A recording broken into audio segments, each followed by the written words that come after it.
Who was the singular figure that Joseph Stalin, the undisputed and paranoid ruler of the Soviet Union, feared so intensely that he dedicated the vast resources of his global intelligence apparatus to hunt him across the entire globe? This was not just a political disagreement. It was a personal, obsessive vendetta that spanned decades and continents, a relentless pursuit that would only end with a brutal whispered command echoing from the Kremlin, and an assassin's weapon being raised thousands of miles away. The story of this rivalry is the story of the 20th century, itself a battle for the soul of a revolution. If you are ready to explore the lives of the men who shaped our modern world, please take a moment to support our channel. Hit that like button, subscribe to ensure you never miss an episode, and share this video with fellow history enthusiasts. Your engagement is crucial and helps us continue to bring these epic narratives to light. The origins of this epic conflict, and the man who would become Stalin's ultimate nemesis, did not begin with the revolutionary titan known as Trotsky. That name was a fabrication, a tool. The story began decades earlier, not in a political meeting hall, but on a remote farm, with a brilliant, stubborn, and profoundly rebellious boy named Lev Davidovich Bronstein. Born in 1879 in Yanovka, Ukraine, Lev Bronstein was not a product of the urban proletariat he would later champion. He was the son of a prosperous, and notably Russified, Jewish farming family, a background that made him an outsider in multiple ways. He was a Jew in an empire defined by Russian orthodoxy and plagued by anti-Semitic pogroms. Yet he was from a wealthy, Kulak class that separated him from the poor peasant masses. This inherent sense of being an outsider, coupled with a prodigious intelligence, a famously stubborn will, and a burning contempt for the suffocating inept and brutal Tsarist autocracy, made him a revolutionary in spirit long before he ever read a page of Marx. His formal revolutionary activities ignited the moment he left the farm for school. He dove into the underground populist and later Marxist circles, quickly becoming a charismatic organizer. His activities, however, did not remain theoretical for long. At the remarkably young age of 19, his work organizing workers at the Nikolaev shipyard brought him to the attention of the Okhrana, the Tsar's dreaded secret police. He was arrested, held in squalid prisons for 2 years, where he first seriously studied Marxist theory and was ultimately tried and sentenced without a jury to 4 years in Siberian exile, a frozen remote punishment designed to break the spirits of political dissidents. But for a mind like Bronstein's, Siberia was just a cold, vast university. It could not hold him. In 1902, he staged a dramatic escape, hiding in a hay wagon and making his way across the vast wilderness, to cross the border and make his way to London, the heart of the revolutionary movement in exile. He needed a new identity. He famously procured a fake passport. When asked what name to write, he, in a moment of audacious, dark humor, scribbled down the name Trotsky, the actual name of one of his former jailers in the Odessa prison. With that single act, Lev Bronstein vanished, and Leon Trotsky was born. How does a newly minted revolutionary, having escaped the vastness of Siberia, choose his specific revolution? When Trotsky finally arrived in London in 1902 and famously tapped on the door of Vladimir Lenin's flat, he was hailed as a brilliant new voice, the pen. But he arrived at a moment of profound ideological crisis. He found the Russian Social Democratic Labor Party, the home of Russian Marxism, in the process of tearing itself apart, splitting into two distinct, warring factions, the Bolsheviks the majority, led by the rigid and uncompromising Lenin, and the Mensheviks the minority, led by the more moderate and democratic Julius Martov. Initially, Trotsky sided not with Lenin, but with the more moderate Mensheviks. He was intellectually repelled by Lenin's vision, outlined in What Is to Be Done, of a small, hyper-centralized, and conspiratorial party of professional revolutionaries who would act as the vanguard for the proletariat. Trotsky, a brilliant and often arrogant orator who shone in open debate, was a fierce individualist. He feared that Lenin's rigid party structure would lead not to liberation, but to a new dictatorship, a dictatorship of the party over the workers, and ultimately, a dictatorship of one man over the party, a prophecy of chilling accuracy. But Trotsky's ultimate loyalty was not to any faction, but to his own towering intellect and his own grand, Overarching theory: permanent revolution. Drawing from Marx, he formulated an idea that was both brilliant and, in the end, politically fatal. He argued that in a backward country like Russia, with its small proletariat and vast peasant mass, a workers' revolution could not, and must not, stop at a bourgeois democratic phase. It must immediately seize full power, begin socialist construction, and, crucially, act as the detonator for a chain reaction of revolutions in the advanced, industrialized countries of the West, especially Germany. For Trotsky, a socialist Russia could not survive in isolation. The revolution had to spread globally, or it would perish. The year 1905, the theories were no longer abstract. Following the humiliation of the Russo-Japanese War, Russia erupted in spontaneous, chaotic flame. It began with the Bloody Sunday Massacre, where the Tsar's troops fired on peaceful protesters. A general strike paralyzed the nation. Mutinies, like on the battleship Potemkin, flared up. The Tsar's autocratic regime was shaken to its very foundations. And Trotsky, then just 26 years old, brimming with energy and seeing his theories play out in real time, wasted no time. He raced back from exile, dodging the secret police, to throw himself into the very epicenter of the storm. While Lenin and the Bolsheviks were more cautious, Trotsky seized the moment. He arrived in the capital and, through the sheer force of his electrifying oratory and organizational drive, was quickly elected chairman of the St. Petersburg Soviet. This was a radical new political body, a council of deputies elected directly from factories and workshops across the city. For 50 remarkable days, this Soviet, with Trotsky at its helm, became the de facto government, the real power in the capital, challenging the Tsar's authority directly, publishing its own newspapers, and organizing the general strike. But the revolution was premature, isolated, and lacked a unified military wing. The Tsar, after granting a few cosmetic concessions in his October manifesto, rallied his loyal troops. The 1905 uprising was brutally and methodically crushed. The leaders of the St. Petersburg Soviet, including Trotsky, were arrested. He was put on trial for insurrection, where he famously used the courtroom as a stage, delivering a defiant, brilliant speech on the historical necessity of the revolution. It was a magnificent performance, but the verdict was predetermined.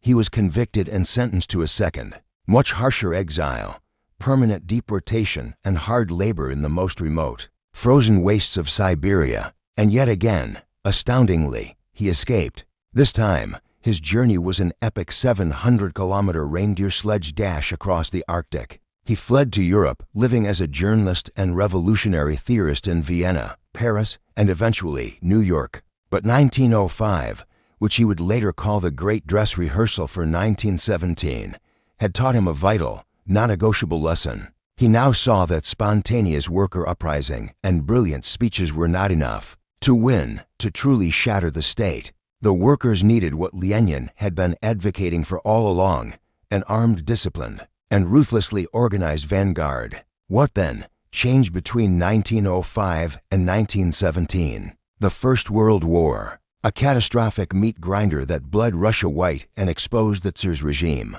as catastrophically rotten. When the Tsar abdicated in February 1917, Trotsky made his way back to Russia. This time, the intellectual disagreements of the past evaporated in the heat of the moment. The man who had spent a decade arguing bitterly with Lenin, the man who had tried to build a third way, now saw that only the Bolsheviks had the will and the clear program to seize power. He cast his lot with them, and in doing so, the greatest individualist became Lenin's indispensable right hand. Upon returning to Russia, Trotsky formally joined the Bolshevik Party, and his prestige and oratorical genius immediately made him a leader. He was once again elected head of the Petrograd Soviet, the same body he had led in 1905. But this time, he was not just a speaker delivering inspiration.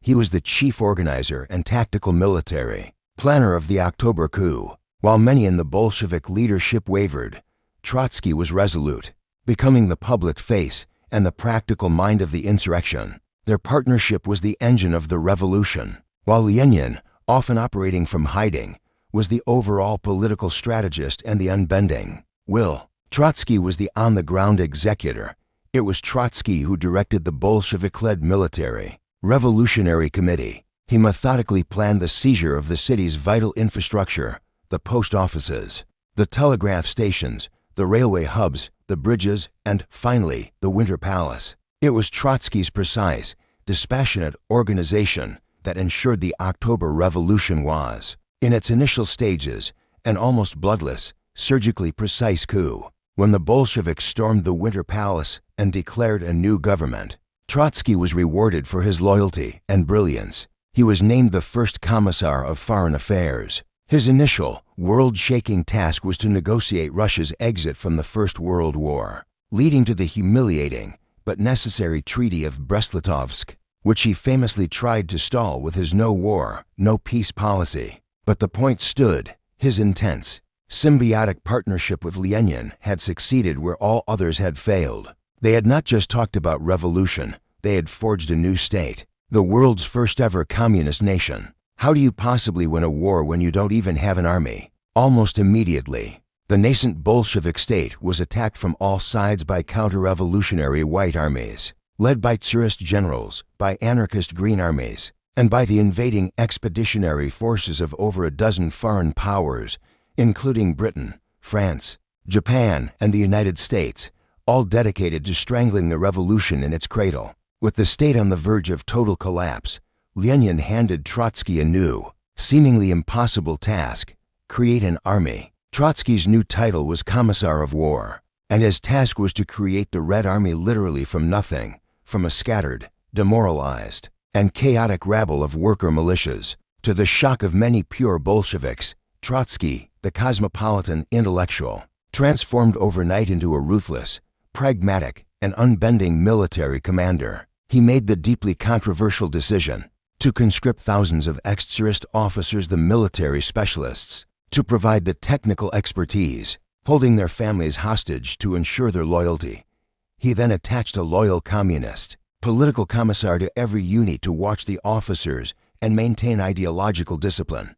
He did not command from a warm office in Moscow. Trotsky commissioned a heavily armored train, a mobile command center complete with a printing press, telegraph station, and elite troops. For over 2 years, he lived on this train, crisscrossing the vast, shifting fronts of the Russian Civil War.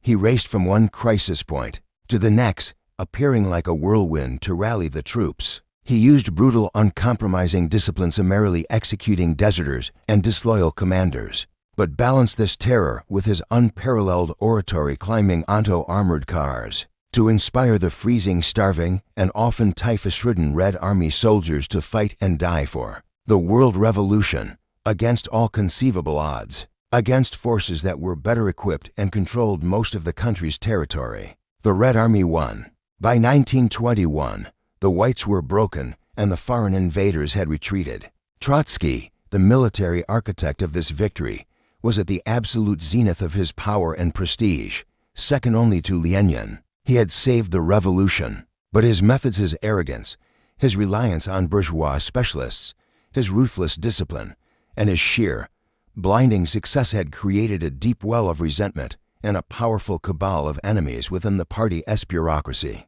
Most notably a jealous and calculating rival, Joseph Stalin.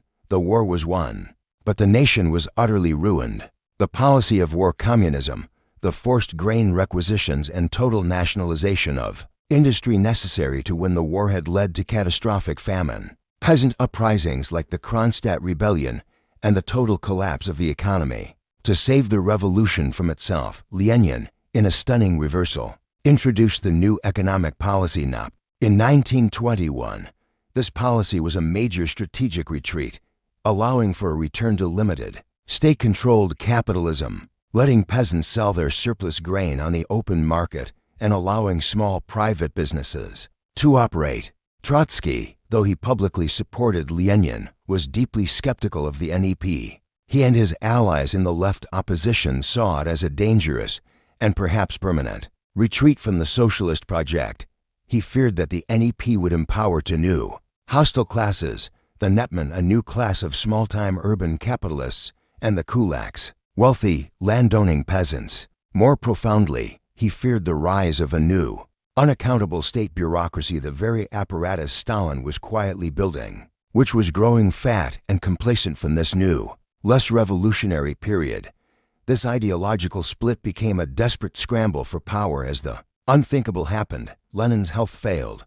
A series of debilitating strokes, beginning in 1922, removed him from day-to-day command, leaving a terrifying power vacuum. As the old man lay paralyzed and increasingly mute, the cracks within the party leadership widened into chasms. The disciplined, unified vanguard that had seized power in 1917 was gone. The Central Committee was becoming a secret, bitter battlefield for who would succeed the dying revolutionary patriarch. What if the entire course of 20th century history, the rise of Stalinism, and the Second World War could have been changed by a single, hidden letter? As Lenin lay dying in his dacha, isolated and powerless, he recognized the monster he had helped create. In a desperate final act, he dictated a testament, a final warning to be read to the party congress upon his death, assessing his potential successors. The testament was politically explosive.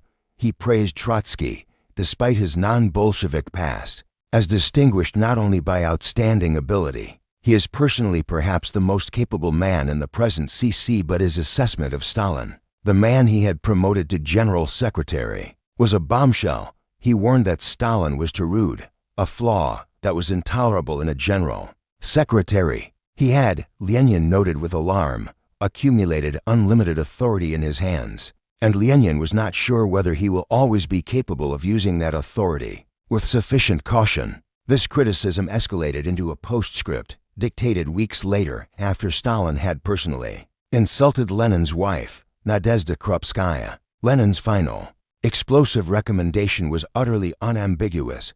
I suggest that the comrades think about a way to remove Stalin from that post and replace him with someone more tolerant, more loyal, more polite, and more considerate to the comrades. It was a political death sentence, but the testament, which could have saved Trotsky and destroyed Stalin, was never read to the full party congress as Lenin had demanded. When Lenin died in January 1924, the testament was read only in a secret, closed session of the Central Committee. Stalin's allies, Zinoviev and Kamenev, who were also criticized in the letter and feared Trotsky's power, agreed to help Stalin suppress it.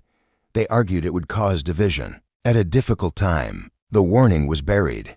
The one man who could have stopped Stalin was dead, and the man who should have been stopped was now in control of the party machine. The power struggle began in earnest. How do you defeat the most brilliant, popular, and capable mind in the party, the hero of the Civil War? Joseph Stalin, the gray blur of the bureaucracy, knew he couldn't do it in an open, intellectual debate. Trotsky would annihilate him. He had to be outmaneuvered. He formed a cynical political alliance known as the Triumvirate, or Troika, a three-man bloc dedicated to one thing. This triumvirate consisted of Stalin, the general secretary, and two other old Bolsheviks, Grigory Zinoviev and Lev Kamenev. Both Zinoviev and Kamenev were brilliant, long-serving revolutionaries who personally detested Stalin, but feared Trotsky's Bonapartist ambitions even more. Their only shared goal was to prevent Trotsky from succeeding Lenin. Together, they controlled the levers of power. Stalin controlled the party machine, the appointments, and the files. Zinoviev controlled the powerful Leningrad Party and the Communist International Comintern, and Kamenev controlled the Moscow Party. Against this bureaucratic phalanx, Trotsky stood alone. Their attack was not just political, it was ideological. They cynically dug up all of Trotsky's old, pre-1917 disagreements with Lenin, ignoring his heroic service in the Revolution and Civil War. They branded his permanent revolution theory, the idea that the revolution had to spread globally, as a dangerous, pessimistic, and adventurous deviation. They coined a new, sinister label for it, Trotskyism, painting it as an anti-Leninist heresy, a petty bourgeois ideology that had infected the party. Trotsky, the brilliant orator and intellectual, was utterly outmaneuvered. He responded to their bureaucratic attacks with long, beautifully written, and intellectually dense articles on the nature of revolution, on culture, and on economics. He argued for ideas. Stalin, meanwhile, said little, operating from the shadows, quietly reassigning Trotsky's supporters to remote provinces, promoting his own loyalists, and packing the party congresses with delegates who owed their careers to him. Stalin manipulated loyalties. In this brutal, bureaucratic fight, ideas lost. What happens when the global revolution you predicted fails to ignite? By the mid-1920s, the revolutionary wave in Europe had receded. The German, Hungarian, and Italian revolutions had all been crushed. The Soviet Union was exhausted, isolated, and alone. Into this atmosphere of disillusionment, Stalin offered a new, profoundly popular idea that directly contradicted Trotsky's socialism in one country. The new doctrine argued that the USSR could and must build a workers' paradise within its own borders, alone, without relying on the outside world. It was a message of nationalist pride and practical work, far more appealing to the tired population than Trotsky's call for continued global sacrifice. The ideological battle was a mismatch. Trotsky's left opposition was systematically broken after Zinoviev and Kamenev, having served their purpose, were cast aside by Stalin. They belatedly joined Trotsky to form a united opposition, but it was too late. Stalin controlled the entire apparatus. In 1927, Trotsky was formally defeated. He and his allies were expelled from the Communist Party. The man who had stood beside Lenin, the man who had organized the October coup, the man who had built the Red Army from nothing and won the Civil War, was now, by bureaucratic decree, an outcast and an enemy of the state. The fall was swift and brutal. First came internal exile. In 1928, Trotsky was banished to Almaty, now Almaty, Kazakhstan, a remote city near the Chinese border, to isolate him from his followers. But even from there, he continued to write, smuggling letters and critiques back to his supporters. For Stalin, this was not enough. The man was still a symbol, a living alternative. In 1929, Stalin, now the undisputed master of the USSR, made the final move. Trotsky was roused from his bed, put on a train, and banished from the Soviet Union forever. Stripped of his citizenship, how does the world's most famous and infamous revolutionary find a place to live when no country on earth wants him? The capitalist governments of the West saw him as a dangerous communist ideologue who would incite revolution, while the communist world saw him as Stalin's arch-heretic. His first stop, after being turned away by Germany, was a lonely, guarded exile on the island of Principe. In Turkey, he was a global pariah, a man without a state, a political phantom of immense stature. His exile became a nomadic, hunted existence. From Turkey, he moved to France in 1933, but he was forced to live in secret, constantly moving, as the French government, under pressure from both its right-wing and Stalinist-aligned left, sought to expel him. He then found a brief refuge in Norway in 1935, but after the start of the Moscow show trials, the Norwegian government, owing to intense Soviet pressure, placed him under house arrest. Everywhere he went, he was hounded by Stalin's agents from the NKVD, who infiltrated his circle, stole his manuscripts, and reported his every move. But Trotsky was never silent. He could be exiled, but he could not be gagged, robbed of his army, his party, and his country. His pen became his only and still formidable weapon. From his lonely exile, he produced a torrential flood of work, searing political articles for the global press. His monumental history of the Russian Revolution and his autobiography, My Life. He was no longer a commander of armies, but a commander of ideas, fighting a desperate long-distance battle against Stalin's burgeoning totalitarianism. How do you lead a global revolution? When you are a hunted outcast with no state backing, you declare the old revolution dead and build a new one. In 1938, from his refuge in Mexico, Trotsky made his final great organizational gesture. He declared the founding of the Fourth International. This was a direct, defiant challenge to Stalin, a declaration of war on Stalin's control of the international communist movement. Trotsky's argument was simple and devastating. He argued that the Third International, or Komintern, which he and Lenin had founded, was now ideologically and morally dead. It had become nothing more than a cynical tool of Stalin's state foreign policy, a border guard for the Soviet Union. sacrificing revolutionary opportunities around the world as in Spain and China, for the sake of Stalin's diplomatic convenience. Therefore, a new, true, and clean international revolutionary party was needed to carry the authentic banner of Bolshevism-Leninism. In reality, this new international was a pathetic-sounding thing, a scattered network of small, isolated, and bitterly persecuted intellectual groups in various countries, with no mass membership and no power. His critics, and even some allies, mocked it as a revolution in absentia, a general without an army. But for Trotsky, the gesture was everything. It was a vital, desperate act to keep the intellectual and theoretical flame of true, internationalist Marxism alive, to create an ideological fortress against the overwhelming tide of Stalinism and the coming darkness of fascism. How does a tyrant cement his power and rewrite history to his liking? Stalin found his answer in the Great Purge of the 1930s. To eliminate all possible rivals, real or imagined, he unleashed a wave of state terror that consumed millions. And at the dark heart of this terror, at the center of the infamous Moscow show trials, was one central, satanic figure, the #1 villain in absentia, Leon Trotsky. The Purge. Trials were surreal, horrifying theater. Stalin's former allies in the triumvirate, Zinoviev and Kamenev, along with Nikolai Bukharin, and the entire flower of the old Bolshevik generation, the men who had actually made the revolution, were arrested under unimaginable torture and psychological pressure. They were forced to confess in open court to being part of a vast, counter-revolutionary Trotskyite Innovivite conspiracy, of being secret agents of Hitler and the Japanese, of planning to assassinate Stalin, and of committing industrial sabotage, all at the behest of their puppet master, Leon Trotsky. From his exile, Trotsky watched in horror as his former comrades and friends were dragged through this monstrous charade and then executed.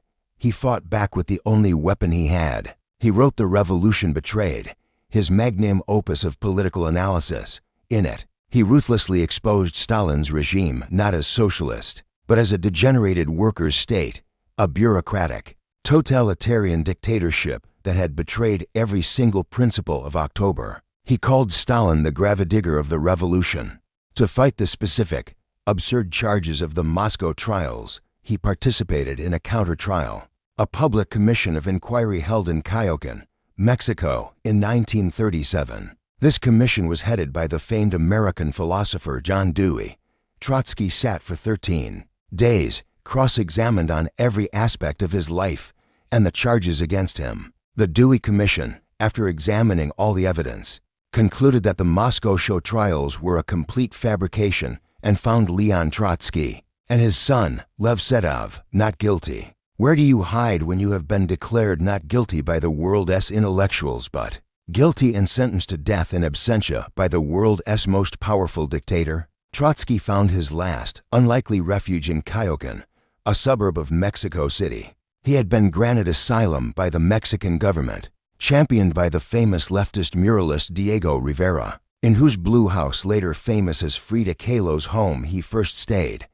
But his new home, a villa on the Avenida Vina, was not a refuge, it was a fortress. After his split with Rivera, he moved to this new compound, which was transformed into a bunker. It had 20-foot walls, steel shutters on all windows, guard towers manned by his followers, and a contingent of armed secretaries and bodyguards, many of them young, loyal Americans. He was, in effect, a prisoner of his own safety, living under a death sentence he knew Stalin was determined to carry out. Stalin's reach was indeed long.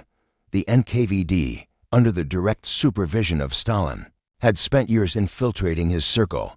In May 1940, a team of assassins, led by the fanatically Stalinist Mexican painter David Siqueiros, stormed the compound. Dressed as policemen, they overpowered the guards and riddled Trotsky's bedroom with over 100 machine gun and automatic weapon rounds. It was a miracle of incompetence. Miraculously, Trotsky and his wife, Natalia Sedova, survived the assault. They had woken to the gunfire and thrown themselves onto the floor, hiding in a dark corner between the bed and the wall, and were not hit. His young grandson had been grazed by a bullet, but the family was alive. The attack had failed, but it proved the fortress was vulnerable. Trotsky, fatalistic but defiant, remarked, "This time they have failed, but the next attempt will be more serious." He knew Stalin would not. Stop. How do you kill a man living in such a heavily guarded fortress? The NKVD, having failed with a military-style assault, activated their backup plan. The answer was not with guns from the outside, but with betrayal from within. Stalin's new agent was not a commando, but a mole, a trusted insider who could get past the guards, past the steel doors, and into the one place Trotsky was vulnerable, his private study. This agent was Ramon Mercader, a Spanish communist and NKVD agent. He had spent years building a false identity as Jacques Menard, a disillusioned follower who had infiltrated the Trotskyist movement in Paris. He had seduced Sylvia Agilov, a confidant of Trotsky's, and used her to gain access to the Kyokan compound. He was a trusted face, a friend. On August 20th, 1940, he arrived, claiming he wanted Trotsky to review an article. He carried a raincoat, and hidden within it was a mountaineering ice axe, its handle shortened for concealment. Mercader was led into the study, as Trotsky sat at his desk, reading the article Mercader had given him. The assassin stood behind him. With a terrible, singular motion, he pulled the ice axe from his coat and struck Trotsky in the back of the skull. It was not a clean kill. Trotsky, in an incredible, final act of will, did not fall. He let out a long, long scream, as Mercader would later testify, and turned, fighting back, biting the assassin's hand before his bodyguards burst in. But the blow was deep and fatal. Trotsky was rushed to the hospital, where he underwent emergency surgery. But the axe had penetrated his cerebrum. He clung to life for over 24 hours, but the damage was irreversible. He died the next day, on August 21st, 1940. Stalin's long, paranoid reach, which had stretched from the Kremlin, across the Atlantic, and into a private study in Mexico, had finally, brutally silenced his archenemy. But can you ever truly kill an idea by killing the man? Joseph Stalin certainly tried. Having physically eliminated his rival, he ordered Trotsky's total erasure from Soviet history, a modern-day damnatio memoria. This was not just an assassination, it was an exorcism. He wanted not just Trotsky's death, but his oblivion, to wipe his memory from the very consciousness of the revolution he had helped create. Photos were famously altered, with Trotsky's image disappearing from iconic pictures of the revolution, leaving a ghostly absence next to Lenin. His books were burned, his history banned, and his military achievements as founder of the Red Army were either scrubbed or attributed to others, primarily Stalin himself. His name became the ultimate curse, a synonym for traitor, fascist, and enemy of the people. And yet, Trotskyism, his complex body of ideas, his critique of bureaucracy, his theory of permanent revolution, and his warning against the degeneration of the state lived on, inspiring small but dedicated groups of followers around the world. Today, decades after Stalin's death and the collapse of the Soviet Union, Leon Trotsky remains one of history's most polarizing and controversial figures. The battle over his legacy continues. Was he the last true revolutionary, the brilliant heir to Lenin who was betrayed by a cynical, bureaucratic thug, the only man who saw the true horror of Stalinism coming? Or was he a ruthless, arrogant, and uncompromising ideologue, a Bonaparte in the making, whose own theories were utopian and whose own methods, had he won, would have led to a dictatorship just as brutal, just in a different form? The answer, like the man himself, is complex, brilliant, and eternally combustible.